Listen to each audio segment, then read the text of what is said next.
Assalamualaikum warahmatullahi wabarakatuh. Halo teman-teman semua, balik lagi di sini sama aku untuk nemenin malam kalian. Kali ini aku mau bawain satu kisah nyata yang kiriman dari narasumber kita. Sebut saja namanya Mas Dimas. Kisah ini kejadiannya sekitar tahun 2018 lalu. Waktu Mas Dimas ini masih kerja sebagai surveyor untuk pembukaan lahan perkebunan sawit di pedalaman Kalimantan Tengah. Kalian pasti tahu kan, kalau urusan hutan Kalimantan itu jangan pernah sekali-kali kita main-main atau merasa sombong, karena penghuninya itu sensitif banget dan sangat menjaga wilayahnya. Cerita ini benar-benar bikin merinding, karena melibatkan salah satu jenis santet yang konon paling tua dan paling mematikan, yaitu media tanah kuburan yang dikirim langsung ke perut korbannya. Jadi Mas Dimas ini aslinya orang Jawa. Dia baru pertama kali dapat proyek di luar pulau. Waktu itu dia dikasih fasilitas mobil operasional, sebuah Toyota Hilux double cabin 4x4 yang emang standar banget buat medan lumpur di sana. Perjalanan dari kota ke lokasi base camp itu memakan waktu hampir 8 jam, melewati jalanan tanah merah yang kalau hujan licinnya minta ampun. Kanan kirinya itu cuma ada pohon sawit sama hutan rimba yang gelap banget, jauh dari pemukiman warga. Nah, petaka ini bermula pas Mas Dimas sama supirnya, Pak Yanto, lagi survei ke titik paling ujung lahan yang bakal digarap. Di sana ada sebuah gundukan tanah yang agak aneh. Bentuknya kayak bukit kecil, tapi dikelilingi sama pohon-pohon ulin besar yang akarnya melilit kemana-mana, beda sama pohon sekitarnya. Di situ juga ada sisa-sisa sesajen lama yang udah kering, kayak bekas dupa sama kain kuning yang udah lusuh kena hujan. Karena kebelet buang air kecil dan posisinya udah jauh banget dari base camp, Mas Dimas tanpa permisi langsung buang air di dekat akar pohon besar itu. Pak Yanto yang orang lokal sebenarnya udah ngingetin dengan nada cemas. Mas, jangan di situ. Itu kayaknya bekas keramat orang tua dulu. Tapi Mas Dimas karena ngerasa logis, capek dan gak percaya hal gituan, cuma bilang, gak apa-apa pak, cuma pohon doang. Lagian saya udah gak tahan. Dia buang air di situ tanpa bilang tabik atau permisi sedikit pun. Bahkan dia sempat nendang sisa mangkok tanah liat pecah yang ada di situ karena ngehalangin sepatunya. Disitulah awal mimpi buruk itu dimulai tanpa dia sadari. Pas perjalanan pulang ke base camp, matahari mulai terbenam dan langit warnanya merah keunguan, bikin suasana hutan jadi super mencekam.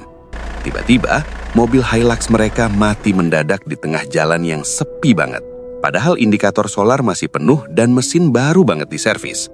Di dalam kabin mobil yang hening itu, tiba-tiba terdengar suara bruk, kenceng banget di atas mobil mereka, persis di atas kepala Mas Dimas. Suaranya kayak ada orang yang ngelempar bongkahan tanah liat seberat 5 kilo dari atas pohon. Padahal di kanan kiri cuma hutan rawa, nggak ada siapa-siapa, nggak ada tebing. Pak Yanto mukanya langsung pucat pasi. Dia cuma bisik-bisik sambil megang setir kencang banget. Mas, jangan buka kaca, jangan keluar. Kita dikasih peringatan keras ini. Mas Dimas masih berusaha tenang walau jantungnya deg-degan. Dia coba starter mobil berkali-kali tapi mesinnya cuma bunyi ceklik-ceklik doang. Hawanya tiba-tiba berubah jadi panas banget di dalam mobil. Padahal AC nyala maksimal. Terus dari arah spion tengah, Mas Dimas ngeliat ada bayangan hitam gede banget berdiri di bak belakang mobil pickup mereka. Bayangan itu nggak jelas mukanya karena gelap, tapi matanya merah nyala dan bawa sesuatu di tangannya yang bentuknya kayak mandau, pedang khas sana. Mas Dimas langsung noleh ke belakang buat mastiin, tapi kosong, nggak ada apa-apa. Cuma ada sisa tanah merah yang nempel di kaca belakang. Padahal tadi mobil mereka nggak lewat lumpur yang muncrat setinggi itu. Akhirnya setelah Pak Yanto baca-baca doa sebisa dia, mobil itu bisa nyala lagi. Tapi sepanjang jalan pulang, Mas Dimas ngerasa punggungnya berat banget, kayak lagi gendong karung beras 50 kilo. Dan yang paling aneh, di dalam mobil itu tiba-tiba bau tanah basah. Persis kayak bau tanah yang baru digali dari lubang kuburan. Baunya nyengat banget sampai bikin mual, padahal kaca tertutup rapat. Mas Dimas belum sadar kalau itu adalah tanda bahwa kiriman itu udah mulai bekerja dan nempel di badannya. Sesampainya di base camp, dia pikir dia cuma masuk angin biasa karena kecapean. Tapi ternyata, malam itu jadi malam paling menyiksa dalam hidupnya. Malam itu, Mas Dimas tidur di bedeng kayu yang disediain perusahaan. Bedeng itu model tanggung, jadi bawahnya kosong. Kamarnya dia sendirian. sementara Pak Yanto tidur di kamar sebelah. Sekitar jam 1 malam, Mas Dimas kebangun gara-gara dengar suara aneh. Suaranya itu kayak ada orang yang lagi nyebar pasir atau kerikil di atas atap seng kamarnya. Bunyinya konstan dan makin lama makin kenceng. Awalnya dia mikir itu mungkin musang atau tikus yang lari-lari di atap. Tapi logikanya nggak masuk. Masa tikus suaranya kayak pasir dilempar? Mas Dimas coba merem lagi. Narik selimut tebalnya karena udara malam itu dingin banget menusuk tulang. Tapi gangguan itu nggak berhenti di situ. Tiba-tiba, dari arah kolong tempat tidurnya, terdengar suara garukan kuku. Bunyi kuku panjang yang digaruk ke papan kayu lantai, persis di bawah kupingnya. Mas Dimas mulai keringetan dingin. Dia mau teriak manggil Pak Yanto, tapi suaranya kayak ketahan di tenggorokan. Lehernya rasanya dicekik, dadanya sesak banget. Di tengah ketakutan itu, dia ngerasain perutnya sakit luar biasa. Sakitnya itu bukan kayak sakit mah atau diare, tapi kayak ada benda tajam yang muter-muter di dalam ususnya. Panas, perih, dan melilit. Mas Dimas akhirnya maksa bangun buat ambil minum di meja samping kasur. Pas dia nyalain lampu senter HP karena listrik genset udah dimatiin, dia kaget setengah mati sampai HP-nya hampir jatuh. Di lantai kamarnya, persis di sekeliling tempat tidurnya, ada taburan tanah merah yang basah. Padahal kamarnya itu tertutup rapat. Jendela dikunci, pintu dikunci, dan lantai kayunya bersih pas dia masuk tadi.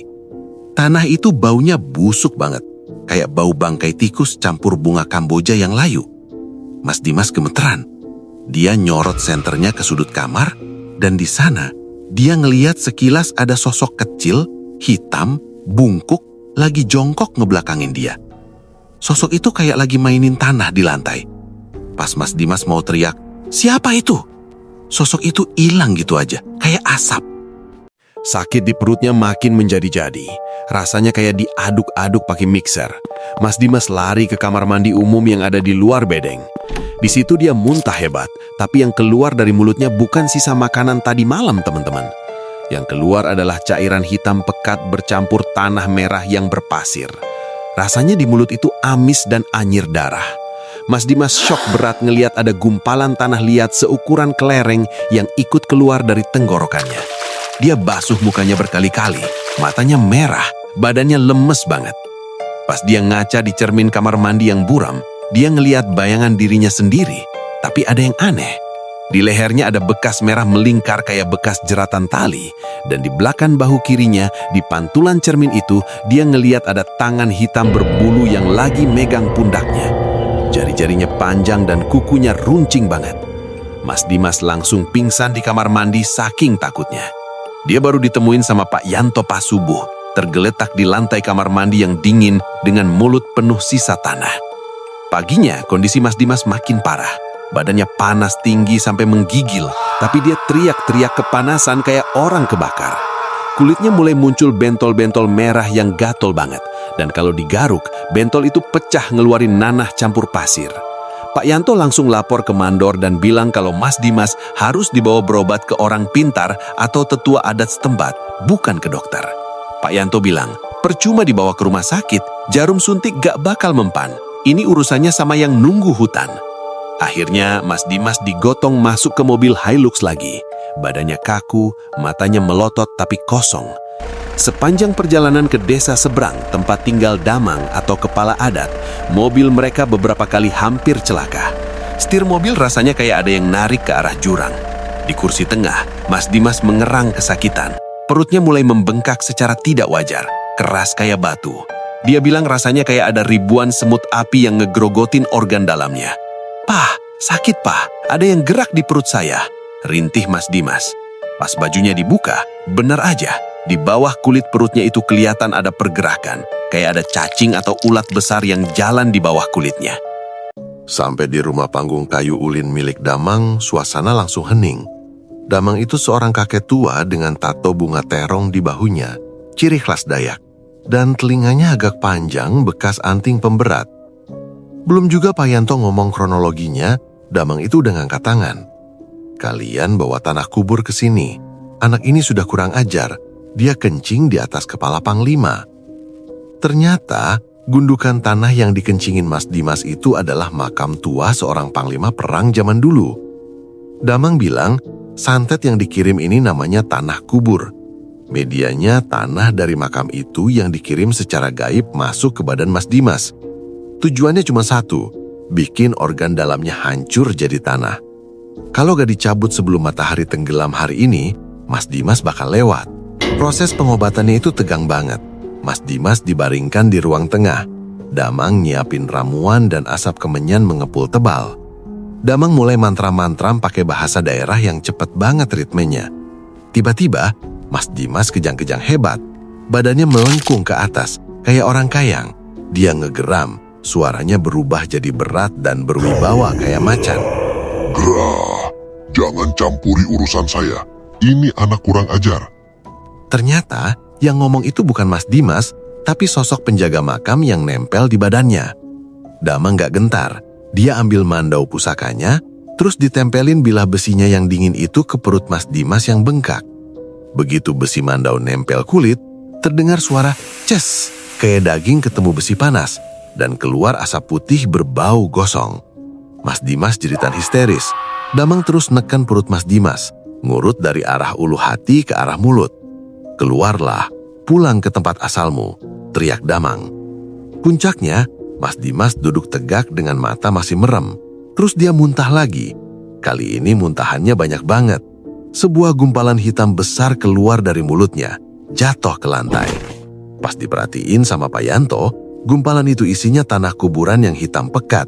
Ada paku karatan yang bengkok, sama potongan kain kafan kecil yang udah busuk.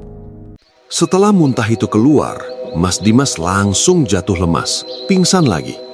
Tapi anehnya, perutnya yang tadinya bengkak keras kayak batu, langsung kempes saat itu juga. Napasnya yang tadinya ngorok berat, jadi pelan dan teratur. Damang ngusap keringat di dahinya sambil bilang, "Sudah keluar, untung belum sampai jantung. Kalau sampai jantung, nyawanya nggak tertolong." Damang kemudian minta Pak Yanto buat mungut muntahan itu pakai kain. Nggak boleh disentuh tangan langsung. Terus harus dilarung ke sungai atau dibakar sampai jadi abu. Setelah kejadian itu, Mas Dimas butuh waktu seminggu buat benar-benar pulih tenaganya. Walau secara medis dia udah nggak apa-apa, tapi traumanya itu yang membekas banget. Dia langsung minta resign dari proyek itu dan balik ke Jawa. Dia nggak berani lagi nginjekin kaki di hutan pedalaman, saking takutnya. Sebelum pulang, dia sempat diajak Pak Yanto balik ke tempat pohon besar itu buat minta maaf secara adat. Mereka bawa ayam hitam, nasi ketan, dan sesajen lengkap sebagai tanda permohonan maaf. Pesan Damang waktu Mas Dimas pamit pulang itu selalu diingat. Di mana bumi dipijak, di situ langit dijunjung. Kita hidup berdampingan sama yang gak kasat mata. Jangan sombong, karena nasib buruk itu lebih cepat datangnya daripada lari kijang.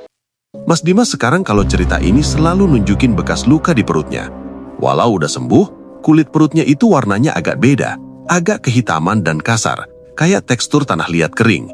Itu jadi pengingat abadi kalau dia pernah diisi tanah kuburan. Jadi buat teman-teman semua, ini pelajaran mahal banget.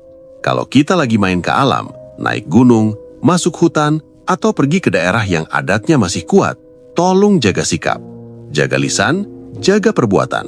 Jangan sembarangan buang air, jangan ngomong kotor, dan jangan ngerusak apa yang ada di sana. Kita ini tamu, tuan rumahnya bisa jadi manusia, bisa jadi bukan. Sekian cerita horor kali ini tentang santet tanah kubur suku pedalaman. Semoga bisa nemenin malam kalian, dan ambil hikmahnya ya. Jangan lupa kunci pintu, cek kolong tempat tidur, siapa tahu ada tanah merah yang gak seharusnya ada di sana.